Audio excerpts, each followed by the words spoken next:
प्रस्तुत किया गया। अब मजिस्ट्रेट साहब के यहाँ से पुलिस तभी किसी अभियुक्त को हिला सकती है जबकि उनका कोई ऑर्डर हो।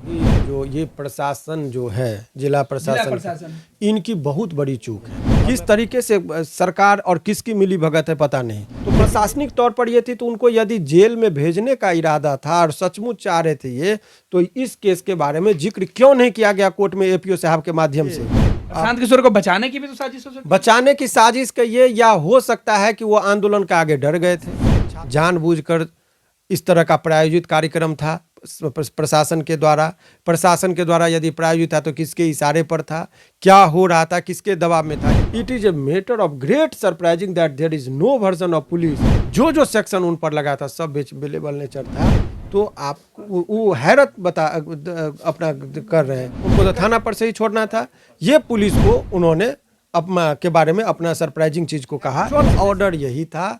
इसके पहले जितनी बातें थी वो अफवाहें थी, और अफवाहों का जिक्र ये इसलिए हुआ कि जिला प्रशासन इनकी बहुत बड़ी चूक है। और मैं बहुत ही बेबाकी से ये बोल रहा हूँ, पढ़ दे रहा हूँ। मैं चाहूँगा कि कैमरा पर भी दिखा दीजिए कि वही वो ऑर्डर है, वो जाइए। तो जब कोई ऑर्डर ही नहीं था तो उनको कोर्ट के परिसर से आप जिप्सी में बैठा कर कैसे लेके गए? तो इतना देर जो रहे वो इलीगल जो है सो अरेस्टिंग हो गया, इसका डिटेंशन कि विदाउट एनी परमिशन।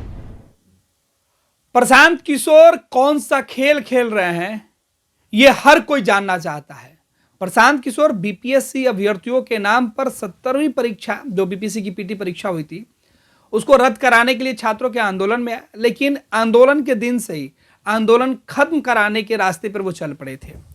छात्रों को धमकाना, उन्हें गुमराह करके गांधी मैदान बुलाना, फिर रात में कंबल के लिए जो धमकी देना, फिर गांधी मैदान में अनशन की शुरुआत करना, अनशन से खत्म करके मामला वैनिटी वैन पर ले जाना, फिर गिरफ्तारी के बाद पूरे दिन हंगामा।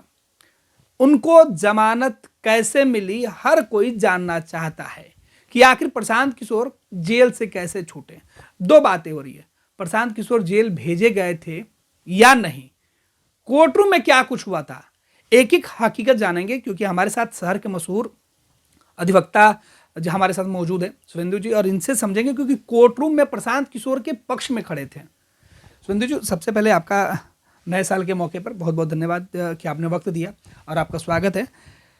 कोर्टरूम में प्रशांत किशोर के साथ क्या कुछ हुआ और कोर्टरूम के अंदर आखिर कैसे उन्हें जमानत मिली, कैसे वो जेल पहुंचे और पूरा मामला फिर थाना क्यों पहुंचा?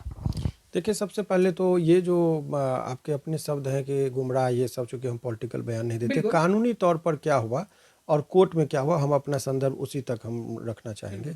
कोर्ट रूम में मैं मौजूद था, शुरू से अंत तक वो एक्चुअल घटनाएं और क्या क्या बातें हुई सारे लोगों को जानना जरूरी है, इसीलिए मैं वही बातों को रखूँगा और ऑन रिकॉर्ड रखूँगा जो भी बातें आई। देखिए, दरअसल इस केस में बहुत सारे चीज़ों का जो है जानना लोगों को ज़रूरी है। पहली बात है कि ये ऑफेंस बेलेबल ऑफेंस था, और बेलेबल ऑफेंस जब कभी बेलेबल और नॉन बेलेबल में, इसी माध्यम से, चूंकि आपका एक बहुत जिम्मेदार चैनल है, तो इसी माध्यम से आम आदमी को भी समझ लेना चाहिए ताकि भविष्य में उनको कुछ लीगल टर्म काम आ जाए। अपराध जो दो तरह का होता है, एक बेलेबल और दूसरा नॉन बेलेबल। दोनों में फ़र्क यही है कि अगर बेलेबल अपराध का आप अपराधी हैं तो जैसे ही कोर्ट में पहुँचेंगे या थाना पर आप पहुँचेंगे, बेलर देने का वो आग्रह करेगा कि कोई भी गारंटर है और वहीं से छूटिए। जैसे ही बेलर देंगे तो टर्म है सैल, कि छोड़ना ही पड़ेगा, विकल्प ही नहीं है कोई। अगर नॉन बेलेबल में क्या है कि ही में बी रिलीज ऑन बेल, माने दे भी सकता है, मे टर्म है, यानी दे भी सकते हैं, नहीं भी दे सकते, वो निर्भर करता है जज साहब पर। तो बेलेबल ऑफेंस का अपराध इन पर जो लगा था, सारे जो 5/25 गांधी मैदान थाना में जो केस दर्ज हुआ, उसमें इनको बेलेबल ऑफेंस था। तो ये भी जानते थे कि निश्चित तौर पर हमको बेल मिलेगा ही, इसमें कहीं कोई दो राय नहीं थी। अब जो शुरुआती जो एक्चुअल बातें नहीं आ रही थी मीडिया के सामने, कोर्ट के अंदर जब प्रशांत जी को प्रस्तुत किया गया तो एपीओ साहब जो हैं, जो सरकार के पक्ष रखने वाले वकील साहब हैं, उन्होंने, चूंकि इनके वकील कोई नहीं थे उस टाइम में विधिवत, चूंकि वकालतनामा का ये था, तो एक चीज़ है कि वो कोर्ट का पैटर्न था। उस दौरान वहाँ पर जो कोर्ट में जो बातें हुई, तो एपीओ साहब ऑर्डर में भी है, जो सरकार के वकील थे, उन्होंने कहा कि बेल दीजिए, मुझे कोई आपत्ति नहीं, कहा केवल आप ये एक शर्त लगा दीजिए कि ये पुनः इस तरह के कि कोई घटना नहीं करे। तो उसी पर जो जुडिशियल मजिस्ट्रेट साहब थे कि भाई आप नहीं करिएगा घटना तो हम बेल आपको देते हैं। तो ये एक तरफ का, जैसे वकील जो होते हैं ना, उनके भी वकील बहस करेंगे, आपके भी वकील बहस करेंगे। तो एक तरफ की बातें ये थी कि इनको कंडीशन दे दिया जाए, वो सरकार की तरफ से ये बातें उठाई थी कि इनको बेल दिया जाए, हमको कोई आपत्ति नहीं, शर्त ये है कि पुनः ये इस तरह का वारदात ना करें। इन्होंने कहा कि इस शर्त पे हमको नहीं चाहिए। तब तक इधर से जो प्रशांत किशोर जी से पूछा गया तो उन्होंने कहा कि नहीं हमको शर्त नहीं चाहिए। ये बातें एक्चुअली हुई। अभी ये बहस होकर फिर बोले कि ठीक है हम विचार करते हैं। जज साहब ऑर्डर को रिजर्व रख लिए, कुछ बोले नहीं। इसी बीच में पूरी खबर चलने लगी कि प्रशांत किशोर बेल लेने से इनकार कर रहे हैं, कंडीशनल बेल मिला, जबकि उस टाइम में रियल ऑर्डर कुछ आया ही नहीं था। जब तक हाँ बातें हुई थी तो मौखिक बात जो जज साहब ने इनसे पूछा उसी को सब ऑर्डर मान लिए, जो गलत हुआ। ये टेक्निकली है, जो लॉ जानते हैं या इतना डेप्थ जानते हैं वही ये बात करेंगे। इसी बीच में पटना हाई कोर्ट के बहुत ही समझिए भीष्म पितामह कहिए, इस कोर्ट में ज्ञाता कहिए, वाई.बी. गिरी सीनियर जो एडवोकेट हैं, उनका लर्नेड एडवोकेट है, वहाँ वो पर पहुँचे। उन्होंने भी अपने स्तर से वेरीफाई किया उन लोगों की बातें भी, लेकिन ऑर्डर उस टाइम तक भी नहीं आया था। लेकिन ये सभी लोग मान लिए कि कंडीशनल बेल मिल रहा है, क्योंकि जो कोर्ट स्टाफ है उनसे बात कर ले, हाँ यही चीज़ है, सब एक इम्प्रेशन बना लिए। इसके बाद ये मीडिया में भी बैठ चलने लगी कि खबर हुई काफ़ी। तो कस्टडी इन्होंने कहा, मैं था उसके बाद मैं जब उन लोगों से पूछा कि भाई कस्टडी जब ये बेल नहीं लेना है तो कस्टडी वारंट बनेगा, कस्टडी ऑर्डर जाएगा जिस जेल में उनको वो होता है। इसी बीच में प्रशासनिक तौर पर कुछ लोग आपस में बात कर रहे थे कि इनका जो है सो यदि जेल जाएंगे तो बेऊर नहीं रख के इनको भागलपुर शिफ्ट किया जाए। ये स्ट्रेटजिकली बातें चल रही थी। इस बात का भी जिक्र हुआ था। हमने कहा कि भाई कस्टडी से पहले एक बार पूछा जाता अभियुक्त को भी कि आपको कोई आपत्ति, तो मैंने प्रशांत जी को सजेस्ट किया कि आपके लिए प्लानिंग ये हो रही है पुलिस की तरफ से कि आपको भागलपुर भी शिफ्ट किया जाएगा, तो उसमें वकील को ज़्यादा नहीं सख्तियाँ हैं, आप अपना पर्सनल ग्राउंड के लेकर के हमको पटना में ही दिया जाए, बेऊर या फुलवाड़ी में हमको रखा जाए, आप एक बार रिक्वेस्ट करिएगा। ये बात मैंने सजेस्ट किया, फिर ये बातें हो गई। तब तक इस बीच में चूंकि मॉब बहुत ज़्यादा था और 4 बजने वाले थे, वो कोर्ट के परिसर से भर गया था। तो कोर्ट में से जज साहब सबको भी निकलना था। पुलिस प्रशासन की दम फूल रही थी कि भाई कैसे निकाला जाए, चूँकि बहुत ज़्यादा भीड़ हो गया, गैदरिंग और अनियंत्रित गैदरिंग हो गई थी। पुलिस को कुछ समझ में नहीं आ रहा था। तो उसमें क्या हुआ, इनको बोला, मैंने ये थोड़ा सा निकले कि हम जनता को बोलेंगे तो शायद चले जाएं, साइड हो जाएं, उपद्रव न मचाए या कुछ इस तरह की वारदात न हो जाए। प्रशांत जी को लेकर कोर्ट रूम से निकले और कोर्ट कैंपस से होते होते मेन गेट से बाहर आके पुलिस जिप्सी पर बैठ गए और इनको माइक दे दिया गया, प्रशासन के ही द्वारा दिया गया, अरेंज करके बजाते उस पुलिस की जिप्सी का इस्तेमाल करके उन्होंने अपना मीडिया को संबोधित किया। और उसके बाद उसी जिप्सी में उनको बैठाया गया और जिप्सी में बैठाने के बाद उनको बेऊर की तरफ, तब तक खबर चली कि बेऊर उनको लेके जाया गया। वहीं पर खड़े थे डीएसपी साहब। मैंने डीएसपी साहब को कानूनी बात पे कहा कि डीएसपी साहब ये बताइए, विदाउट कस्टडी वारंट आप कैसे इनको लेके जाते हैं? यहाँ कानूनी बातें हैं। कानूनी बातें यह है कि जब कभी भी 24 घंटा के अंदर कोई भी किसी भी अपराध का कोई अभियुक्त हो तो इंडियन कॉन्स्टिट्यूशन में भी राइट है, सीआरपीसी में भी उसका जिक्र है कि 24 घंटा के अंदर में आपको पुलिस के समक्ष उसको प्रस्तुत करना है। 24, तो इसमें जैसे ही उनको मजिस्ट्रेट के सामने प्रस्तुत किया गया, अब मजिस्ट्रेट साहब के यहाँ से पुलिस तभी किसी अभियुक्त को हिला सकती है जबकि उनका कोई ऑर्डर हो, यानी कि जेल जाने का ऑर्डर होगा या रिलीज का, 2 ही ऑर्डर होगा। रिलीज का भी यदि ऑर्डर हो जाएगा तो पुलिस को टच करने का शक्ति नहीं, वहीं से वो चला जाएगा। अगर कस्टडी का वारंट है तब आप कहीं या बेऊर लेके जाइए या फुलवाड़ी लेके जाइए या भागलपुर लेके जाइए। तो जब कोई ऑर्डर ही नहीं था तो उनको कोर्ट के परिसर से आप जिप्सी में बैठा कर कैसे लेके गए? तो इतना देर जो रहे वो इलीगल जो है सो अरेस्टिंग हो गया, इसका डिटेंशन, कि without any permission of the court. आपका काम था वहां तक पहुंचा दिया। जैसे बैंक में मैंने पैसा जमा कर दिया तो ऐसा थोड़ा कि लॉकर से तोड़ के हम निकालेंगे, कि विधिवत निकालेंगे। तो सेम यहीं पर होता है कि आपने उस अभियुक्त को जमा कर दिया मजिस्ट्रेट के सामने, अब विधिवत मजिस्ट्रेट के आदेश से ही कहीं पर हिला के उनको ले जा सकते हैं, अदरवाइज नोट। ये त्रुटियां वहां पर हुई। तो ये पुलिस के द्वारा की गई गलती? निश्चित तौर पर ये मैं ऑन रिकॉर्ड बोल रहा हूँ कि ये पूरी तरह से त्रुटियां हुई उनके तरफ से। अब तो ये बातें है, प्रशांत जी के तरफ से एक त्रुटियां हुई, जिस चीज़ को मैंने उनको कहा था कि आपको कोर्ट परिसर से बाहर आप विदाउट परमिशन कह दीजिए कि आपको जज साहब से लेने के लिए वो ले ले। लेकिन उनको प्रशांत जी को जब संबोधित कर रहे थे भीड़ों को तो नाराबाजी, उन्होंने कहा कि शांत हो जाएंगे लोग तो हम यहाँ से चले जाएंगे। तो एक्चुअल बातें कोर्ट में यही हुई। अब आइए जो ऑर्डर जो लास्ट में आया, तो जैसे ही ये थोड़ा सा बाहर निकले तो ऑर्डर आया, तो मैं उस टाइम में एक जिम्मेदार चैनल जो है नेशनल न्यूज़ चैनल, उनसे बात हम करके यही चीज़ मैं कर रहा था कि अभी कस्टडी और वारंट नहीं आया है, वेट कीजिए। तब तक उन्होंने कहा कि नहीं वकील साहब तो बेउर चले गए। मैंने कहा कि जा ही नहीं सकते, गए होंगे तो हो सकता है प्रशासनिक कारणों से, चूंकि जज साहब सबको निकलना होगा तो भीड़ को कम करने के लिए साइड में लेके उनको रखा होगा। अब पूरा भीड़ खाली हो जाएगा क्योंकि जज साहब सबका गाड़ी निकलना है, फिर इनको लाएगा, चूँकि कस्टडी सब पे भी सिग्नेचर फाइनल नहीं हुआ था किसी का, तब इनको छोड़ा जाएगा। लेकिन जैसे ही भीड़ हुई नाराबाजी करते हुए, तब तक ये ऑर्डर भी इनका आ गया।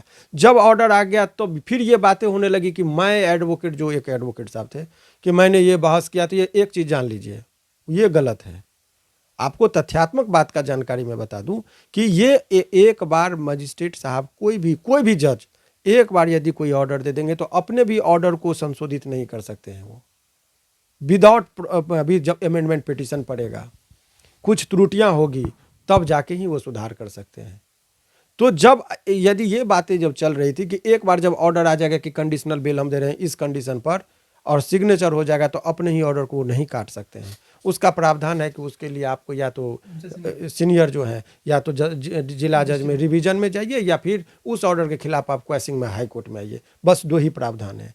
तो अपने ही ऑर्डर को वो कर ही नहीं सकते थे। तो ये जो कोई कह रहे हैं कि मैं गया वहाँ पर भाषण, मैंने बहस ये किया कि भाई इनको ऐसा सशर्त नहीं दिया जाए, तो इस तरह की बातें जो भी थी वो अफवाहें थी, गलत ऑर्डर थी। क्या हुआ था उसकी भी चर्चा करेंगे। देखिए लास्ट ऑर्डर में, देखिए मैं पढ़ के देता हूँ, वो पढ़ दे रहा हूँ। मैं चाहूँगा कि कैमरा पर भी दिखा दीजिए कि वही वो ऑर्डर है। वो देखिए, the learned APO has stated that the accused petitioner may be enlarged on bail as section are of bailable nature, but some condition may be imposed as the accused petitioner intended to repeat the offense in future। यही APO साहब के कि भाई इनको bell दीजिए, लेकिन फिर से ये रिपीट करने का इनका इरादा है, इस तरह का। ये एपीओ का बहस का पार्ट को ही मान लिए थे। अब फाइनली अपना जज साहब कहते दोनों पक्ष को सुना, आगे इन्होंने कहा, अब वो ऑब्जर्वेशन लास्ट पढ़ा में 4 लाइन का पर, accused has been produced before the court from police custody, माने पुलिस के सामने उनको प्रस्तुत किया गया। दिस मैटर पर्टेंट सेक्शन, जो भी चीज़ का है कि जी 4 को सेक्शन है, 191, 191, 90, 223 जो भी है, which are available in nature, उन्होंने कहा कि सब अवेलेबल है।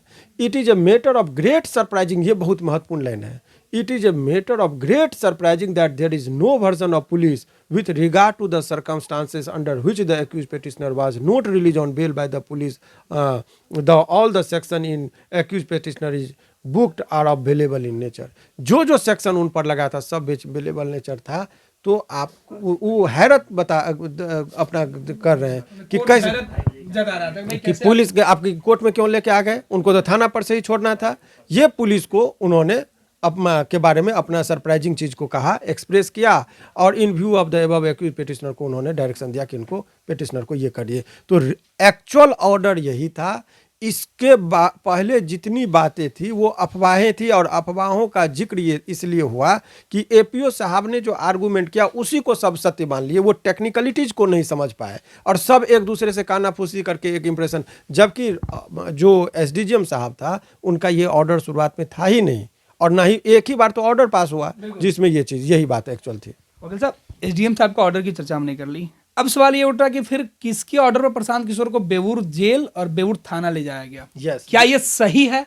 निश्चित तौर पर ये आपको बता रहे, जो अभी जो ये प्रशासन जो है, जिला प्रशासन, इनकी बहुत बड़ी चूक है, और मैं बहुत ही बेबाकी से ये बोल रहा हूँ। मतलब जिला प्रशासन में डीएम और एसपी दोनों की चूक है? निश्चित तौर पर आपको 2-3 चीज़ें बहुत व्यापक पॉइंट, मैं जब था तो मुझे बहुत हैरत हुई कि ऐसा कैसे होगा कि आप इस तरह के केस में जनरली कोर्ट आवर में कोर्ट का काम बाधित न हो, इसीलिए ऐसे अभियुक्त को लास्ट आवर में पेश किया जाता है। इसीलिए तो 24 घंटा उसको दिया जाता है पुलिस कस्टडी में रखने के लिए, थाना में रखने पर कि आप परिस्थिति को देख लीजिए। वहाँ लॉ एंड ऑर्डर का समस्या था, तो लॉ एंड ऑर्डर को मेंटेन करने के लिए दृष्टिकोण से आप, उसमें भी मीडिया में चल रहा है कि 20 मिनट में आ रहा है, आपको नहीं पता कि पूरा मॉब यहाँ पर आ जाएगा, और आएगा तो आपको रोकने के लिए आइडेंटिटी, कोर्ट परिसर में जो कोर्ट की सुरक्षा का सवाल था, अगर कुछ हो, हंगामा हो जाता, कुछ भगदड़ मस्ती, कितने लोग मरते, चूंकि चारों तरफ से पैक था। तो ये प्रशासन के तौर पर कितनी बड़ी चूक हो गई, वो प्रशासन भी सोच रहे होंगे। ऐसी बात नहीं कि मेरे बात से वो डिनाई करेंगे। निश्चित तौर पर ये प्रशासनिक चूक है। और एक बहुत बड़ा, और मैं कह रहा हूँ कि प्रशासन की ओर से बहुत बड़ी चूक क्या हुई वो समझिए। एक और केस था 29 तारीख के डेट में इन पर प्रशांत किशोर जी पर, वो भी एफआईआर है। अभी जो बहुत सारे सरकार के तरफ से कह रहे कि मैं बेल दे रहा था, वो बात नहीं है। किस तरीके से सरकार और किसकी मिली भगत है पता नहीं, लेकिन ये एक्चुअल बात आप समझ मतलब मिली भगत है ये, इस बात की संदेह आपको लग रहा है? अब वो ये तो कोर्ट के बाद की चीज। एक और मैं बहुत बड़ी बात बता रहा हूँ कि प्रशासन की क्या मंसूबा है और क्या है वो समझिए। एक थाना कांड संख्या जो दर्ज हुआ है 29/12/2024 को, जो जिस दिन लाठीचार्ज गांधी मैदान में, थाना भी सेम है।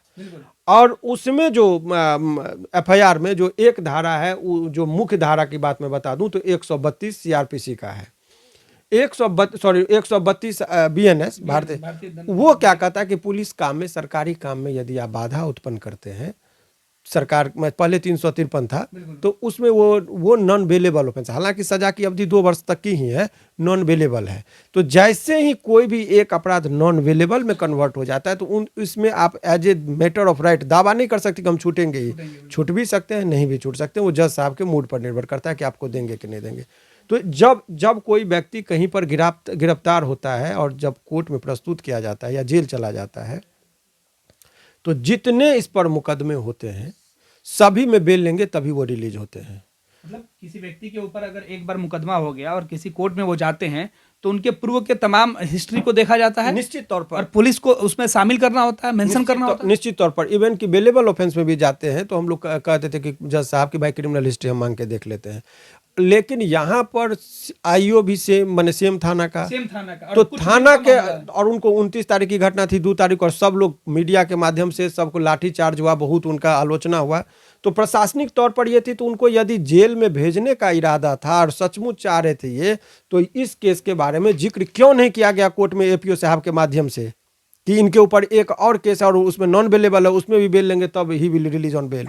तो ये नहीं करना। अब इसके लिए प्रशासन का इससे घोर त्रुटियां या जानबूझकर ये प्रशांत किशोर को बचाने की भी तो साजिश हो सकती है। बचाने की साजिश का ये, या हो सकता है कि वो आंदोलन के आगे डर गए थे, छात्रों का मामला था, लेकिन कुछ न कुछ तो इसमें मामला है। इसका जवाब प्रशासन के आप लोग मीडिया हैं, पूछिए इस सवाल का जवाब कि अभी जो भी उनके जो सरकार के अधिकारी हैं, पदाधिकारी हैं, कि जब आपने 5/2025 में तो उनको बेलेबल था उसमें प्रोड्यूस किया, तो इसमें प्रोड्यूस क्यों नहीं किया गया? और इस केस का जिक्र उस टाइम में आपके द्वारा क्यों नहीं किया गया कि इस केस में ये था, नॉन बेलेबल था? तो what is the reason behind of it? क्या साजिश थी?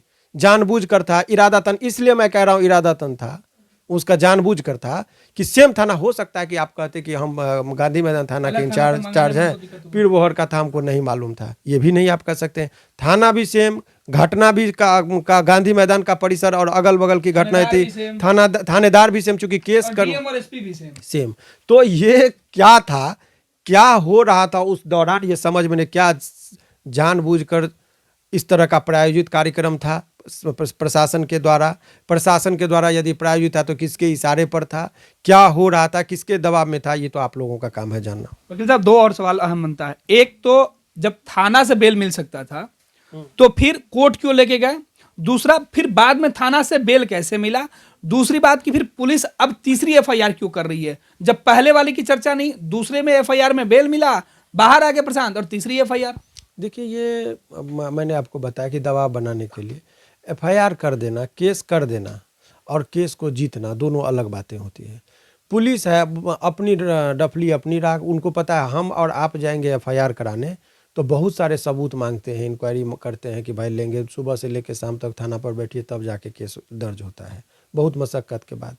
तो चूंकि पुलिस को ही एफआईआर करना था तो कोर्ट कैंपस में था, लगा कि भाई एफआईआर भी नहीं करेंगे तो जज साहब पूछेंगे, चूंकि अपने गलती को पर्दा, सही बात मैं बता रहा हूँ और एक्चुअल बात आप समझिए कि पुलिस अपने गलती पर पर्दा ढकने के लिए केस किए हैं। क्यों किए उसका मैं रीजन मैं बता रहा हूँ। कोर्ट परिसर में जो इतनी भीड़ हुई, ये नियंत्रण करने की शक्ति प्रशासन की थी, तो प्रशासन से चूक हुई कि इतने भीड़ को कैसे आप, अनियंत्रित भीड़ को कोर्ट के कैंपस में अंदर कैसे चले गए, कोर्ट रूम तक पहुंच गए। और कोर्ट रूम तक पहुंच गए तो जज साहब डायरेक्ट डिस्ट्रिक्ट जज साहब एसपी साहब से पूछते कि क्यों भाई, क्यों मामला इतना बढ़ा, आप क्यों नहीं आने दिए, आपने क्या कार्रवाई किया? ये कहते सर कुछ नहीं, हमारी कोई गलती नहीं। तो आपने क्या कार्रवाई किया? तो ये अब दिखाने के लिए वो झुनझुना दिखा देंगे, देखिए हमने तो एफआईआर कर दिया है, प्रशांत किशोर जी और अज्ञात व्यक्तियों के विरुद्ध कि भाई कोर्ट कैंपस में क्यों आप आ गए।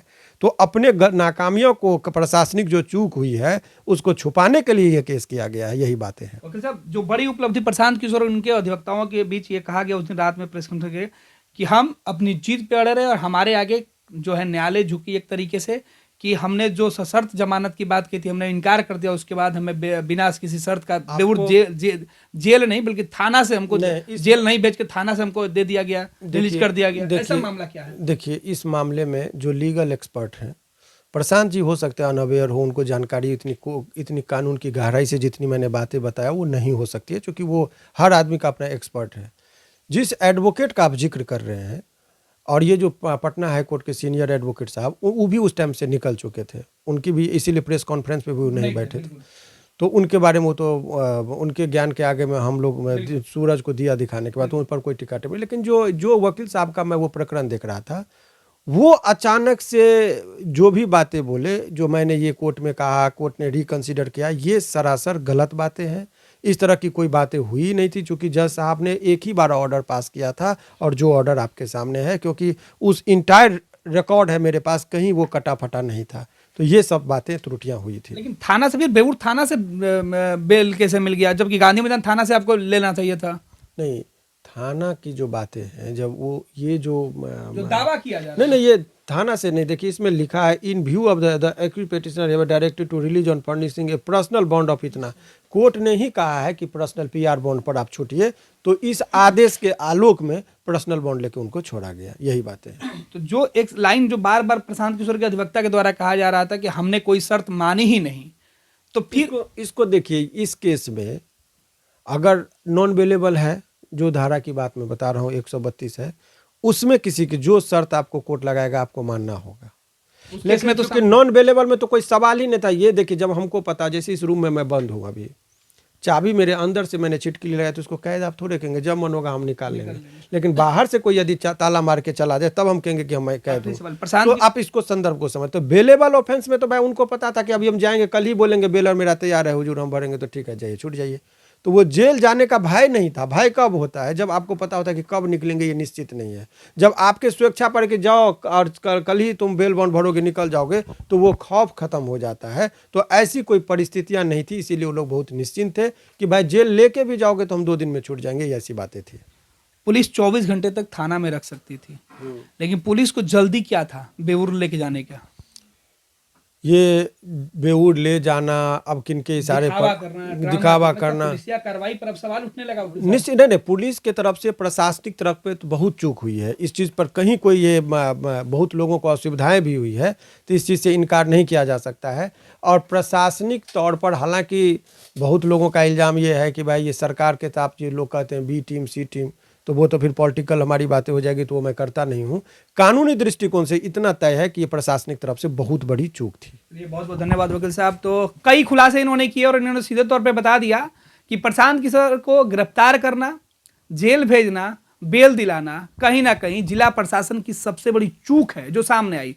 और सबसे हम इन्होंने बताया कि जिस मामले में थाना से बेल हो सकता था, उसके लिए कोर्ट क्यों ले गए, और जिसमें कोर्ट में बेल नहीं मिल सकती थी, उस मामले की चर्चा पुलिस ने क्यों नहीं की। संदेह है अब प्रशांत किशोर की रिहाई और उनकी गिरफ्तारी वाले पदाधिकारियों पर, उनके कर्तव्य निष्ठा पर उठने लगा है कि पुलिस की मंशा क्या थी, सरकार की मंशा क्या थी, और आखिर प्रशांत किशोर के साथ ऐसा खेल क्यों खेला जा रहा है। क्या प्रशांत बच्चों के आंदोलन से जिस तरीके से सरकार पर दबाव बनाना चाहते थे, उस दबाव को कम करना था सरकार पर, या प्रशांत किशोर अपने ही लोगों के माध्यम से एक ऐसी स्ट्रेटजी वो तैयार की, क्योंकि वो रणनीतिकार हैं, उनकी रणनीति में जिला प्रशासन पूरी तरीके से फंस गई। कई अहम सवाल वकील साहब के बयान से सामने आता है। हालांकि एक एक तह करके और भी बातें निकल के सामने आएंगी, वो हम आप तक पहुंचाते रहेंगे। विद्या विहार आवासीय विद्यालय 29 वर्षों से आपके बच्चों को शिक्षा, खेल और सांस्कृतिक रूप से समृद्ध कर रहा है। बिहार के पूर्णिया में स्थित हमारा 40 एकड़ का हरा भरा परिसर और 27 एकड़ का खेल मैदान एक ऐसा वातावरण प्रदान करता है जहां विद्यार्थी न केवल पढ़ाई में बल्कि हर क्षेत्र में आगे बढ़ते हैं। सत्र 2025 से 26 के लिए कक्षा 4 से 8 एवं 11 में नामांकन के लिए संपर्क करें 8448448720 वेबसाइट www.vvrs.org।